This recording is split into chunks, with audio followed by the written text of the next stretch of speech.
I've had occasion to be close to the French in the past.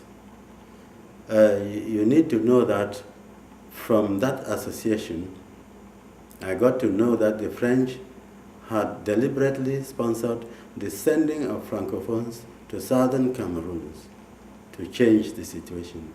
And they were surprised that the situation is not changing. And they wanted to know from me what the cause was. He said also that the Bamilikes were our brothers, the Doualas were our brothers. And why was there no change? So what I told them was that all of us have been brought up under different cultures. And we find it difficult to succumb to that culture that we are being subjected to. And that another thing they asked was, why is it that, like in Bamenda, where they've pumped in so many people, sponsoring some in business, during elections, SDF would always have 90% and more. I told him that even those people that they send, when they come, they don't see what they sent them to see. They see what is in place, and they join us. So they vote with us. That's why we always have that. The elections are conducted by those officials, but the results show what they've been having.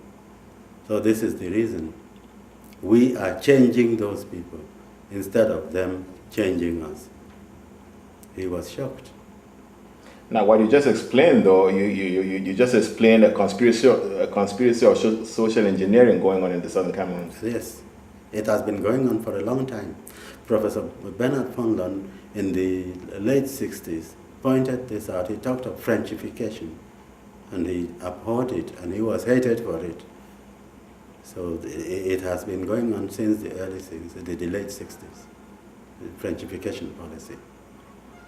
You know, I read a story in the Herald where they wrote about in a Yaba hotel in Bamenda, 90% of the employees were Francophones, and they were paid higher than the 10% Southern Cameroons who were there. Is that part of the... So this is not an isolated situation, it's a government policy that this...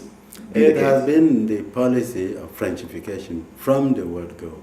That is why in government offices, right to the smallest DO in the rural areas is Francophone. And in the offices, in the provincial offices, in the divisional offices, officers of lands and surveys, agriculture and so on, they were pumping Francophones. The policy has been that for a long time. Incredible. Now, you also said that is going on in business and that they're sponsoring businesses. How is that done? And do you have examples of some of these businesses? They didn't tell me specific names, but they told me what they've been doing. Sponsoring means among the business people, they give you a capital to do business there to overwhelm the local people. And that's what has been happening. Now, since we're on that topic, I also understand that this is not only done in terms of what is brought in, but also what is prevented from staying there. Because I understand that you get loans to take your business out of Bamenda to maybe Douala, and I'm thinking of one doctor whose story is clear that he wanted to build a clinic. He's a son of the Southern Cameroons, wanted to build a clinic in Bamenda, but they will not give him a loan, but they'll give him a loan to build it in Douala. Is that really? I think it's part of the whole grand plan. It's part of it. I know many Southern Cameroonians who have established medical centers in La République du Cameroon, pharmacies and things of that nature. I think it's still part of the plan.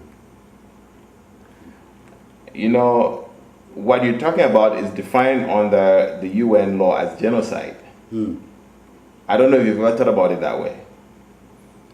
If you look through the exhibits that we presented in Abuja and in Banjul, you will see that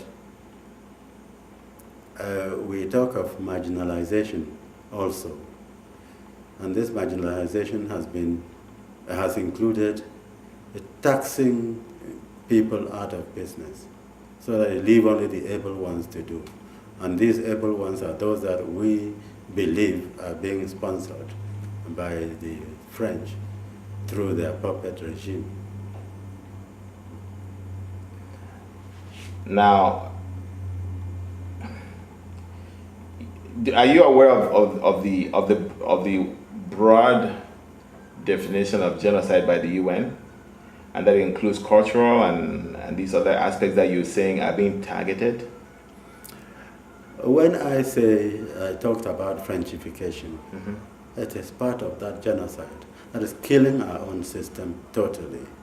And like the education system, which is persisting now, thanks to the resilience of the Southern Cameroons parents and some students. All that was aimed at being wiped out. But we've resisted successfully up to now, but with a lot of difficulty. All that is genocide, the mass killings of Southern Cameroonians. Anybody who has a contrary opinion is shut up in many ways. You either toe the line, or you are imprisoned, or you are eliminated.